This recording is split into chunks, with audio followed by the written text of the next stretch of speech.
अस्सलामु अलैकुम वरहमतुल्लाहि वबरकातुहू। उम्मीद है आप सब खैरियत, तंदुरुस्ती और आफ़ियत के साथ होंगे। आप देख रहे हैं मेरा और अपना YouTube channel JJC by sir Jawwad. मैं हूं जव्वाद अख्तर।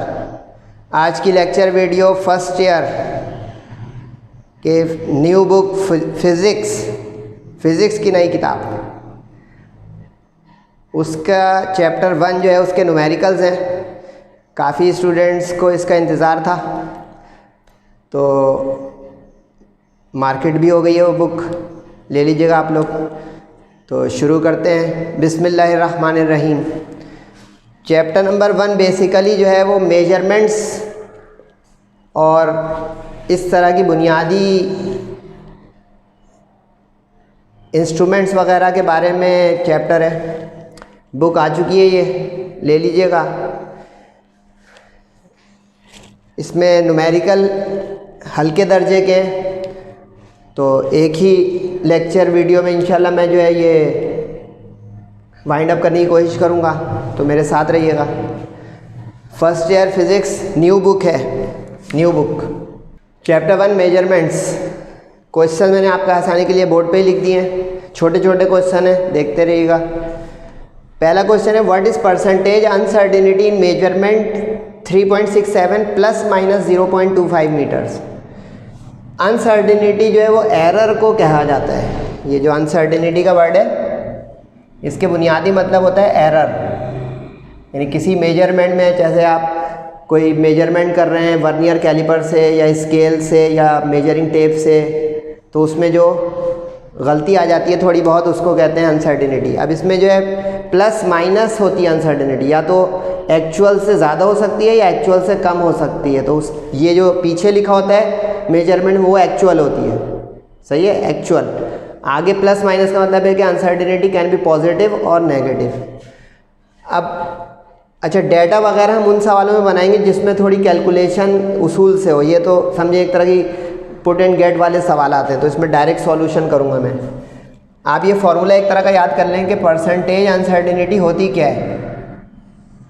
परसेंटेज अनसर्टेनिटी असल में अनसर्टेनिटी और एक्चुअल वैल्यू का डिवाइड है, और परसेंटेज पूछी है तो मल्टीप्लाई बाय 100 भी कर देंगे आप इसको। परसेंटेज पूछे वरना रेशियो है। अब अनसर्टेनिटी, अब गौर करें, अनसर्टेनिटी ये है प्लस माइनस 0.25। एक्चुअल वैल्यू क्या थी 3.67। अब इन दोनों को आप डिवाइड करके 100 से मल्टीप्लाई करें तो सिंपली आपके पास अनसर्टेनिटी आ जाएगी कि इस मेजरमेंट में कितनी अनसर्टेनिटी है।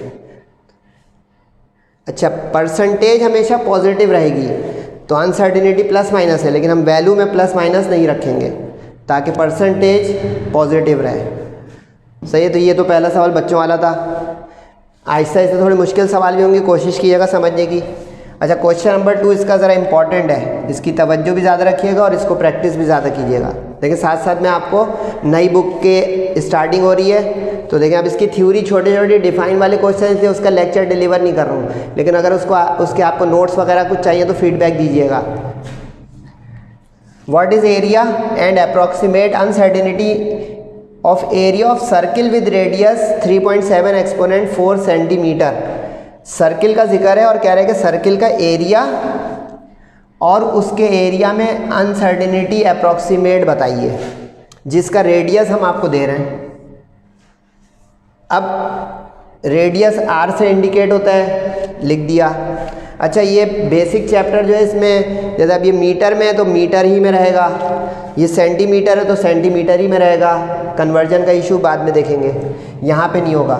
तो अब ये सेंटीमीटर में रेडियस दिया हुआ है। आपको अब ये याद करना है कि एरिया ऑफ सर्किल होता क्या है। एरिया ऑफ सर्किल होता है पाई r स्क्वायर। ये बचपन में भी पढ़ा होगा आप लोगों ने, पाई r square area of circle. अब पाई की वैल्यू कैलकुलेटर से ले लीजिएगा, या तो 22/7 वाली या 3.142 वाली। मैंने ये वाली इसलिए लिखी डेसिमल वाली कि आपको रेडियस भी डेसिमल वाला दिया हुआ है। आर स्क्वायर, तो आर जो दिया हुआ है उसको स्क्वायर कर लेंगे कैलकुलेटर से। लास्ट लेक्चर्स में मैं आपको स्क्वायर का बटन बता चुका हूँ कि जो फंक्शन कीपैड है उसकी सेकंड रो में स्क्वायर वाला बटन होता है सेकंड नंबर पे। अब इसका स्क्वायर किया, मल्टीप्लाई बाय 3.142 किया। अब एरिया 2 डायमेंशनल चीज़ है, तो सेंटीमीटर इंटू सेंटीमीटर, स्क्वायर में आ जाएगा सेंटीमीटर स्क्वायर, आंसर 1। ये तो बच्चों वाला पार्ट था कि एरिया निकाले, पाई आर स्क्वायर का फॉर्मूला पता है, रखें, कैलकुलेटर चलाएं, आंसर सेंटीमीटर स्क्वायर में। इसका असल पार्ट है ये अनसर्टिनिटी निकालने वाला, वो भी अप्रॉक्सीमेट अनसर्टिनिटी। अब ज़रा तवज्जो रखिएगा, ये समझे इस पूरे चैप्टर 1 का क्लाइमैक्स क्वेश्चन है, शुरू में ही दिया हुआ है, बाकी इसके हल्के हल्के सवाल हैं। अब अप्रॉक्सीमेट अनसर्टिनिटी हम कैसे निकालें और होती क्या है, कॉन्सेप्ट थोड़ा बनाइएगा। ए तो एरिया हो गया, इसका मतलब ये एक्चुअल हो गया, एक्चुअल हो गया एरिया जो इस रेडियस के साथ होगा, ठीक है यहाँ तक। अब अनसर्टिनिटी कैन बी पॉजिटिव और नेगेटिव, अभी लास्ट क्वेश्चन में बताया था। तो अब ये जो इसमें वैल्यू दी हुई है ना 3.7, तो लास्ट डिजिट जो है वो अनसर्टेन होता है किसी भी मेजरमेंट में, इस थ्योरी को नोट कीजिएगा। Last digit is uncertain by +-1, +-1। Last digit जो होता है किसी मेजरमेंट का वो +-1 के साथ अनसर्टेन होता है। MCQs भी हो गई है। अब 3.7 की लास्ट डिजिट क्या है, 7 है। अब इसमें +-1 करेंगे तो या तो ये 3.8 हो जाएगा +1 करने से, या 3.6 हो जाएगा -1 करने से। क्लियर हो गया। अब आप इन दोनों वैल्यूज़ के साथ एरिया निकालेंगे दोबारा से इसी फॉर्मूले से पाई आर स्क्वायर के। अब जो कम वाला करेंगे आप, एक कम माइनस, उसको आप मिनिमम, और जो एक ज़्यादा करेंगे उसको मैक्सिमम कहेंगे, और फिर इन दोनों के डिफरेंस के ज़रिए हम निकाल लेंगे अनसर्टिनिटी, क्योंकि अनसर्टिनिटी माइनस करके आती है, यानी एक्चुअल को माइनस करके या दो अनसर्टिनिटीज़ के रिजल्ट को माइनस करके, ठीक है, ये नोट कीजिएगा।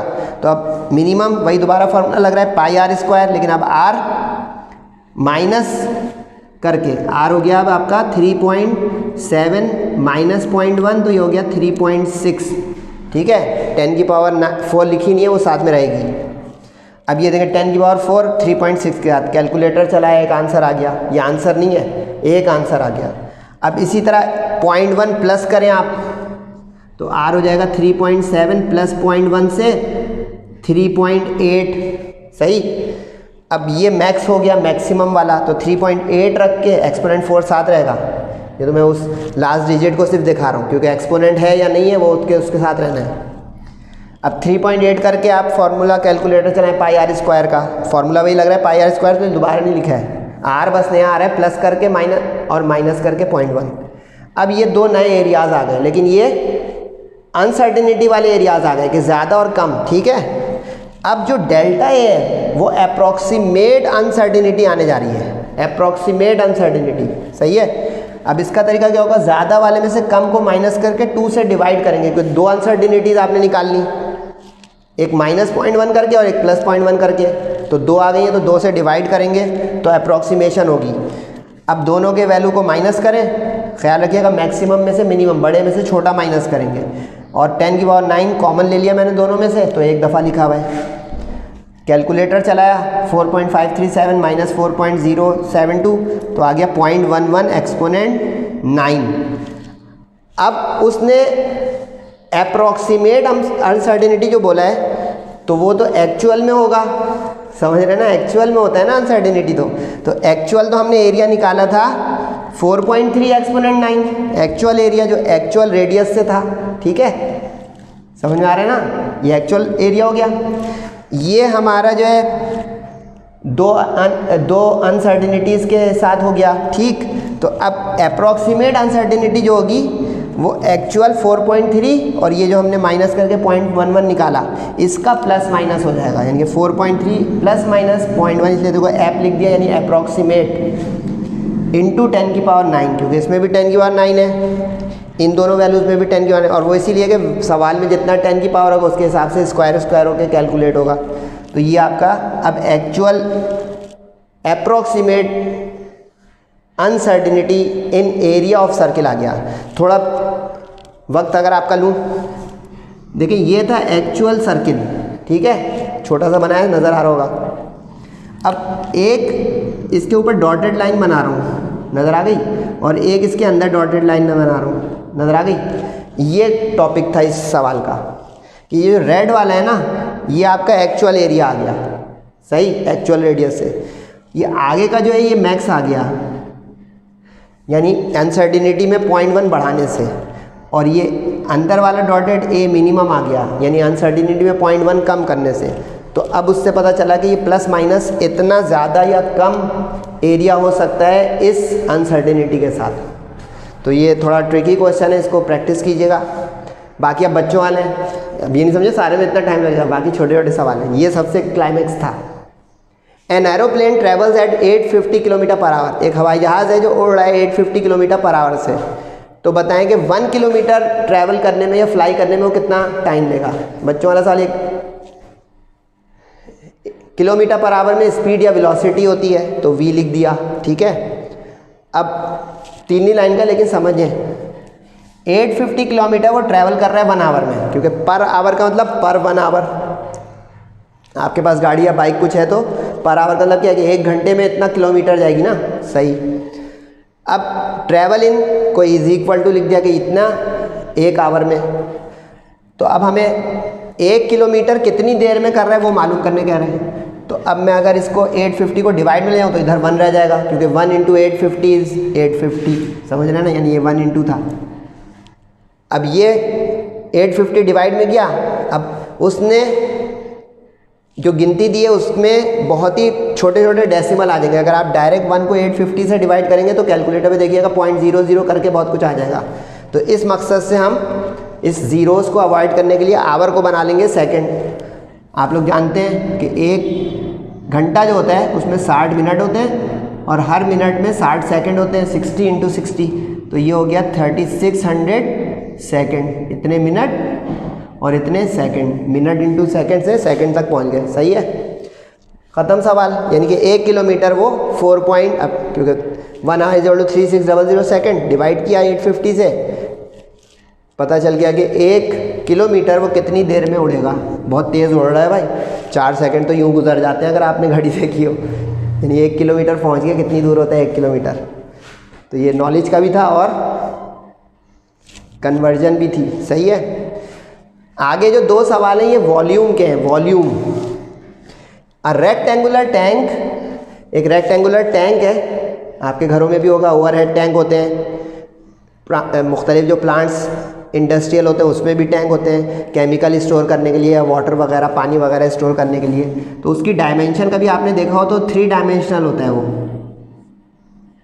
अगर आप कभी देखें उसको तो 3 डायमेंशनल होता है टैंक, यानी लेंथ, ब्रेथ, हाइट, यानी वॉल्यूमेट्रिक अंदाज में होता है, ठीक है। अब कह रहा है कि लेंथ में 25 मीटर है, विड्थ में 15 मीटर है, यानी लंबाई 25, चौड़ाई 15, और वो पानी स्टोर करता है किसी इंडस्ट्रियल प्लांट के लिए। अभी बोला था इंडस्ट्रीज वगैरह में आ गया।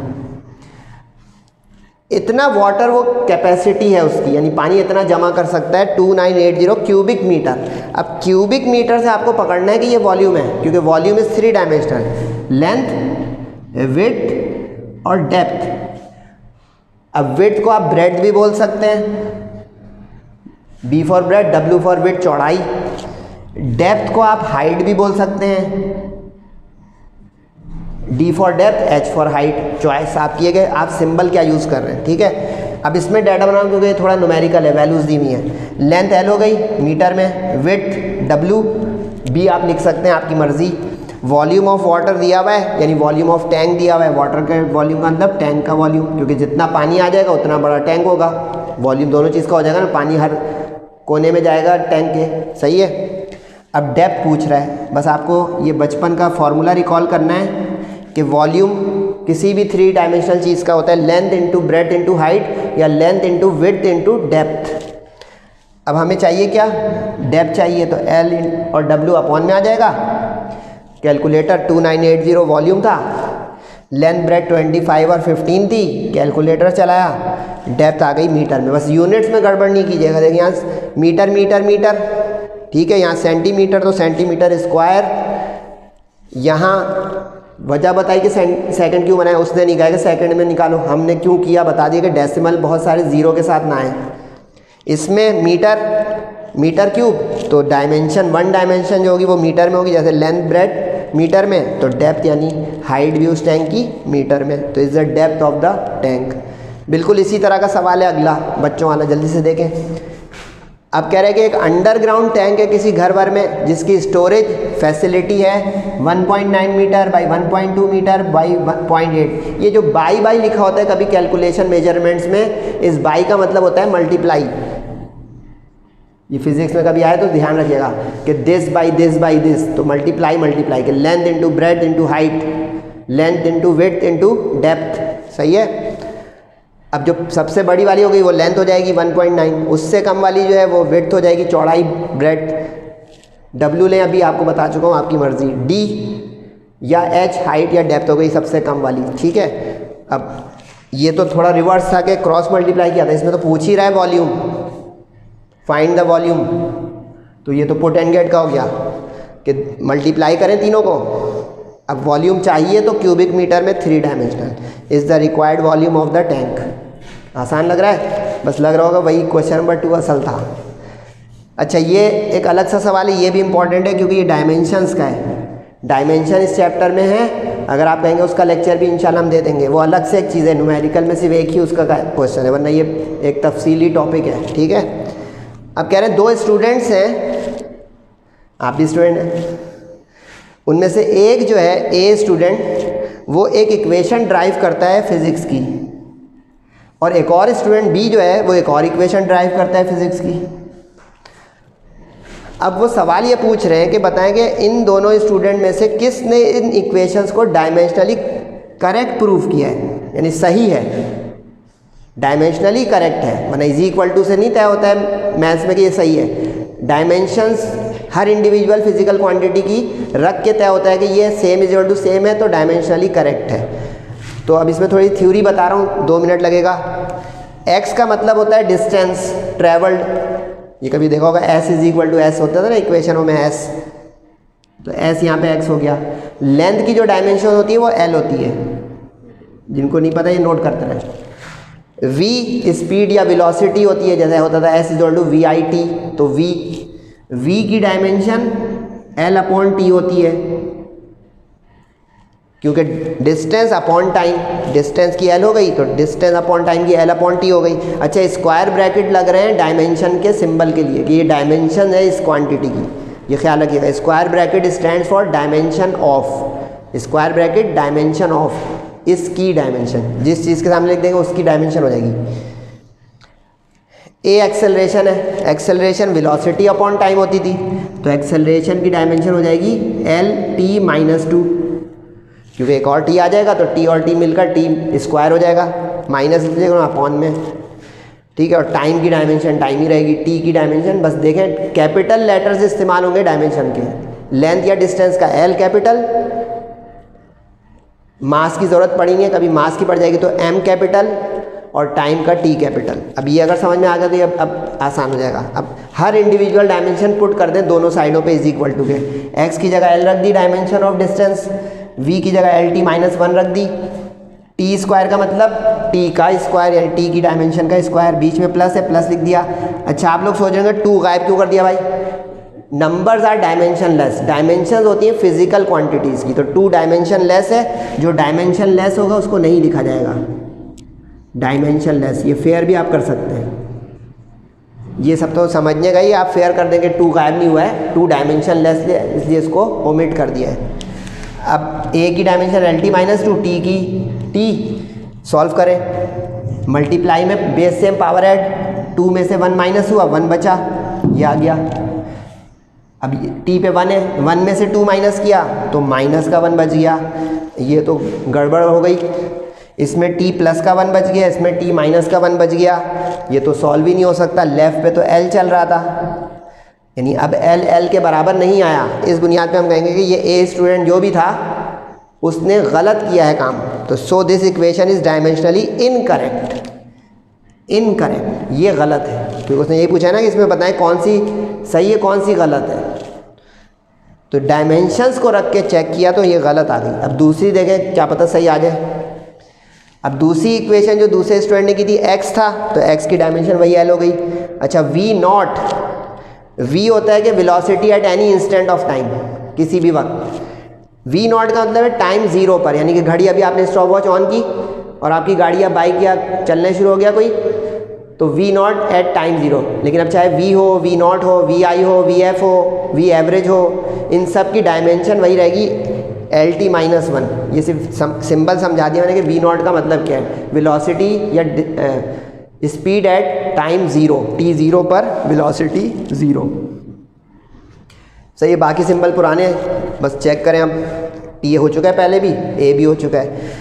अब x की डायमेंशन l रखी, v नॉट की एल टी माइनस 1 रखी, t की t रखी, 2 क्यों गायब हुआ बता दिया था, उसमें भी इसमें भी हो गया। a की L T minus 2, T square तो t का स्क्वायर। अब एहतियात से सॉल्व करें, इसमें माइनस 1 है, इस पर प्लस 1 है, तो 1 माइनस 1 0। पावर 0 का मतलब होता है 1। किसी चीज़ के ऊपर पावर 0 आ जाए तो इसका मतलब होता है 1। सही है, अगले पे आ जाए। इस पे माइनस 2 है t पे, इस पे t पे स्क्वायर है, तो 2 माइनस 2 ये भी t की पावर 0 हो गया, यानी 1। l प्लस l बचा, क्योंकि माइनस 1 ख़त्म हो गया ना पावर, l प्लस l बचा। आप लोग फिर सोच रहे हैं तो l प्लस l तो 2l होता है। समझे बच्चों, अगर 2 लिखा हुआ है तो डायमेंशन लेस, अगर कभी ऐड करके 2 आ जाए तो डायमेंशन लेस।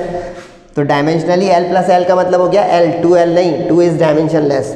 अब ये देखें, ये सही आ गया कि l बराबर, तो हम कहेंगे this equation is dimensionally correct. Point समझे। और यहाँ के पे अगर आपको 2 का टेंशन हो रही है तो आप फेयर में लिख सकते हैं डायमेंशनली। इसका मतलब होता है स्टूडेंट और टीचर के दरमियान कि 2 डायमेंशनली होने की वजह से ख़त्म हुआ है, ऐसे ही नहीं ख़त्म किया है। तो होप यू अंडरस्टैंड। तो ये इंपॉर्टेंट है, वो इंपॉर्टेंट है, ये देखिए साथ साथ बता भी रहा हूँ कि कुछ स्टूडेंट ओवरबर्डन हो जाएंगे, इतने सारे हैं यार, ये तो अभी चैप्टर 1 है, इतनी मोटी सी किताब आ गई है, पता नहीं कितने सारे न्यूमेरिकल हो जाएं। तो इंपॉर्टेंट पहले कर लें, बाकी हल्के हल्के बाद में कर लें। सही है, अगले न्यूमेरिकल के लिए मैं थोड़ा आपको मूव कर दूं। 7-8 में लिखा हुआ है। अच्छा, ये 7 बेसिकली कन्वर्जन का है। कन्वर्जन अगर आपको नहीं आती है तो देख लें, आती है तो अभी देख लें। 1 हेक्टेयर इज़ डिफाइंड एज, वो कह रहे हैं कि 1 हेक्टेयर में इतने मीटर स्क्वायर होते हैं, ये एरिया का यूनिट है हेक्टेयर।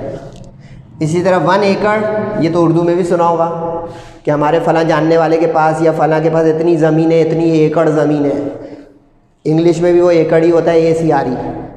इसमें इतने स्क्वायर फीट होते हैं। अब वो कन्वर्जन इस तरह पूछ रहा है कि बताएं कि 1 हेक्टेयर में एकड़ कितने होते हैं। अब ये रास्ता बनाने का बस न्यूमेरिकल है कि how many acres in 1 hectare. आगे हिंट बुक में ही दी हुई है, मैंने नहीं दी है, कि 1 मीटर में फिट कितने होते हैं, क्योंकि देखिए उसमें स्क्वायर मीटर में दिया हुआ है और उसमें स्क्वायर फीट में दिया हुआ है। अब अगर आपको मीटर और फिट का रिलेशन ही नहीं पता होगा तो ये छोटा सा सवाल भी फंस जाएगा कि मैं एकड़ और हेक्टेयर को तो रिलेट कर दूं, पहले ये तो बताओ कि मीटर में और फिट में क्या रिलेशन है। समझ में आया? तो ये रिलेशन याद कर लीजिएगा कि 1 मीटर में 3.28 फिट होते हैं। 1 मीटर, कभी अगर आपने कपड़ा वपड़ा ख़रीदो उसके पास मीटर स्केल होता है कपड़े वाले के पास, क्लोथ मर्चेंट जो होता है, अगर वो 1 मीटर का है तो इसका अंदर 3.28 फिट कपड़ा आपको दे दिया। गज़ अलग चीज़ होती है, गज़ होता है यार्ड, यार्ड में 3 फिट होते हैं। 1 yard is equal to 3 feet. देखिए नॉलेज भी दे रहा हूँ। अब अगर 1 मीटर में इतने फिट, तो स्क्वायर का मतलब उतने स्क्वायर हो जाएंगे, क्योंकि हमें एरिया स्क्वायर में चाहिए होता है। स्क्वायर का मतलब होता है एरिया में कोई चीज़ है, एरिया वाली यूनिट है ये। 2 डायमेंशनल हो जाए, अभी मीटर स्क्वायर एक किया था, अब स्क्वायर कर दें तो मीटर स्क्वायर के फिट स्क्वायर बढ़ जाएंगे। समझ में आ गया?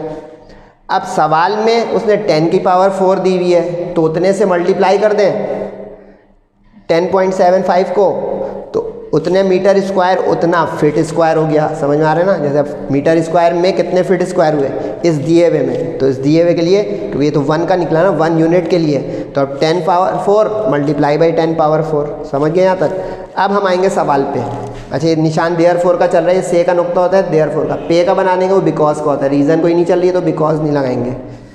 अब 1 हेक्टेयर, क्योंकि अब उसने कहा था कि 1 हेक्टेयर में इतने स्क्वायर मीटर है, तो अब अगर गौर करें तो इतने स्क्वायर मीटर में इतने फिट स्क्वायर है, तो अब इसका मतलब हो गया कि 1 हेक्टेयर में इतने स्क्वायर फिट है सेम, क्योंकि 1 हेक्टेयर इज इक्वल टू इतना स्क्वायर मीटर, तो देयरफॉर 1 हेक्टेयर इज इक्वल टू इतना स्क्वायर फिट। पता चला मैंने इन 3 लाइन में क्या किया? इसमें मैंने मीटर स्क्वायर को फिट स्क्वायर तक पहुंचाया है।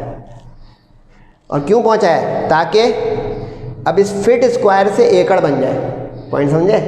क्योंकि उसने नीचे जो एकड़ दिया है वो फुट स्क्वायर में दिया है, इसलिए मैंने पहले मीटर स्क्वायर वाले को फिट स्क्वायर बना लिया, ताकि फ़ौरन कन्वर्ट होकर वो एकड़ वाला भी आ जाए फुट स्क्वायर के साथ। समझ में आ गया? तो ऑल्सो करके आप इस सवाल पे आ जाए कि 1 एकड़ के कितने फीट स्क्वायर होते हैं, इज इक्वल टू 1 एकड़।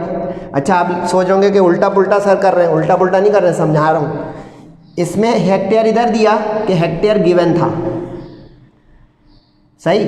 इसमें एकड़ उधर लिखा कि एकड़ हाउ मैनी एकड़्स फाइंड करने का है। फाइंड वाली चीज़ को इज इक्वल टू के राइट पे लिखे ताकि उधर आंसर आ जाए, क्योंकि इंग्लिश की तरफ से लिख रहे हैं तो राइट पे आंसर आ जाए।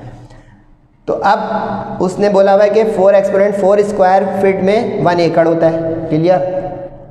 तो अब हम निकाल चुके हैं कि 1 हेक्टेयर में कितना स्क्वायर फीट होता है। तो अब 1 हेक्टेयर में जितना स्क्वायर फीट होता है उस वैल्यू से आपका ये 4 एक्सपोनेंट 4 डिवाइड हो जाएगा, तो पता चल जाएगा उसमें कितने एकड़ होते हैं। क्लियर हुई बात?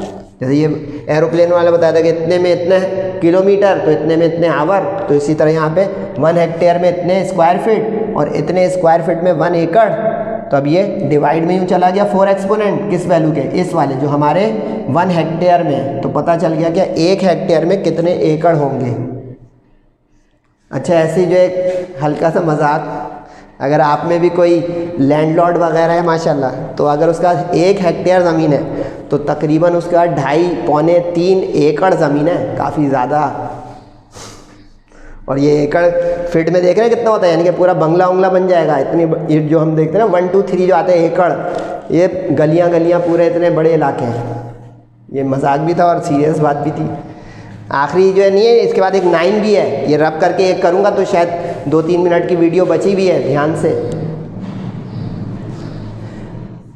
एक वॉच फैक्ट्री, घड़ी बनाने वाली कंपनी या फैक्ट्री है, वो क्लेम कर रही है कि उसकी घड़ी पूरे साल में, 1 साल कितना बड़ा होता है, उसमें सिर्फ और सिर्फ 10 सेकंड का कभी एरर देती है तो देती है। बहुत बेहतरीन घड़ियाँ बनाने वाली कोई फैक्ट्री है। तो कह रहे हैं कितनी एक्यूरेट उसकी घड़ियाँ हैं बताइए।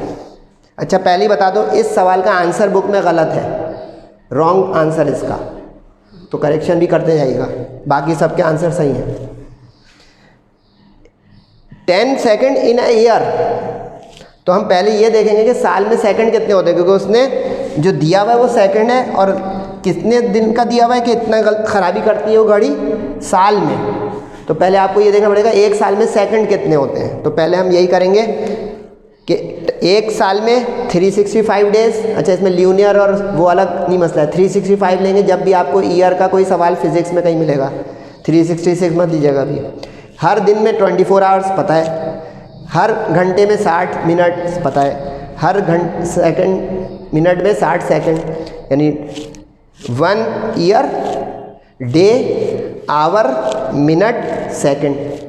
तो इतने लंबे चौड़े 3.15 एक्सपोनेंट 7 सेकंड्स आ गए। ठीक है, अब एरर निकाल लेते हैं कि कितनी एरर कर रही है ये पूरे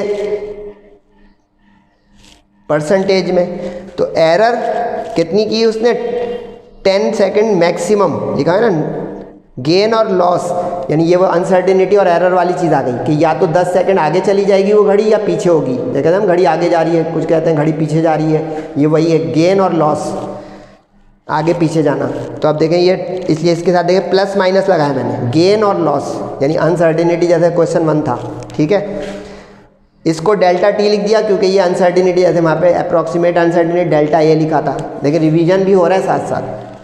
अब परसेंटेज एरर के लिए कितना एरर है, डेल्टा टी 10 सेकंड का वो ऊपर रख देंगे।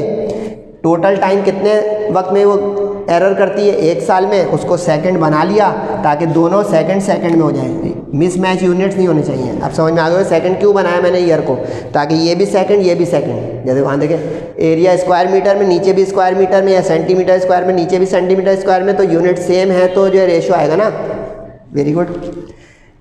अब ये परसेंटेज एरर, ये तो एरर आ गई। वो सवाल पढ़े क्या कह रहा है, हाउ एक्यूरेट, एक्यूरेसी पूछ रहा है, एरर थोड़ी पूछ रहा है। यानी ये तो हमारी एरर आ गई, परसेंटेज एरर। अब आप लोग जानते हैं, समझदार बच्चे माशाल्लाह, कि एक्यूरेसी 100% होती है किसी की मैक्सिमम, तो उसमें से वो एरर माइनस कर देंगे, पता चलेगा एक्यूरेट कितनी है। तो ये नज़र आ रहा होगा आप लोगों को, वरना नीचे भी थोड़ा दिखा दूंगा। तो एक्यूरेसी 100% माइनस एरर। अब एरर 3.17 माइनस किया तो यानी ये तो बेस्ट ऑफ द बेस्ट घड़ियाँ हैं भाई, 99.999। ऐसे में ज़्यादा डेसिमल लें कि 99.9999 कैलकुलेटर में देख लीजिएगा, 4 9 आ रहे हो तो 4 लिख दीजिएगा। आदत बना लीजिएगा कि 3 डेसिमल प्लेस तक ज़रूर लें।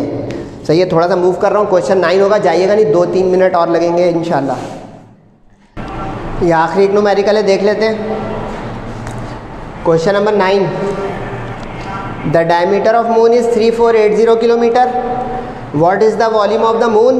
How many moons would be needed to create a volume equal to that of Earth? इसमें ये कह रहा है कि एक चांद का डायमीटर हम दे रहे हैं आपको और बताएं कि उसका वॉल्यूम क्या है, और दूसरा ये कितने चांद चाहिए होंगे एक ज़मीन बनाने के लिए। मज़ेदार सवाल लग रहा होगा, देखते हैं भाई। डायमीटर ऑफ मून दिया हुआ है, डी का मतलब डायमीटर ले लिया, एम का मतलब मून ले लिया, अर्थ का भी जिक्र था इसलिए उसको ई ले लूँगा।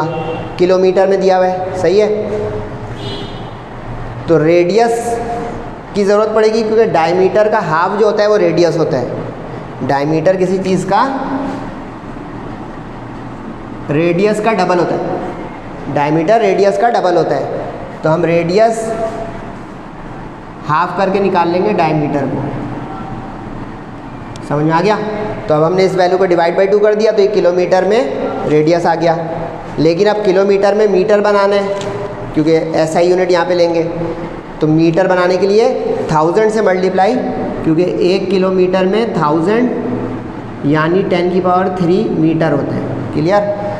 अब रेडियस ऑफ अर्थ हिंट के तौर पर उन्होंने दिया हुआ है किलोमीटर में 6380। तो रेडियस ऑफ अर्थ, अच्छा रेडियस ऑफ अर्थ बनाया दिया, इसको जो है डायमीटर नहीं बना दीजिएगा, ये रेडियस बनाया, इसको किलोमीटर को बस मीटर बना दिया 10³ से। अब 2 सवाल पूछा है, एक तो वॉल्यूम ऑफ मून और दूसरा ये कि कितने मून्स चाहिए to create volume of earth. तो तादाद को n से जाहिर कर दिया, नंबर n। अब ए पार्ट में वॉल्यूम, बस आपको मैथ्स का एक फार्मूला याद करना है कि अर्थ या ये प्लैनेट्स जो है वो स्फेयर या स्फेरिकल बॉडीज़ हैं। तो स्फेयर का जो वॉल्यूम होता है वो ये होता है, ये वॉल्यूम ऑफ स्फेयर का फार्मूला अपनी लिस्ट में शामिल कर लें कि volume of sphere is equal to v 4/3 πr³।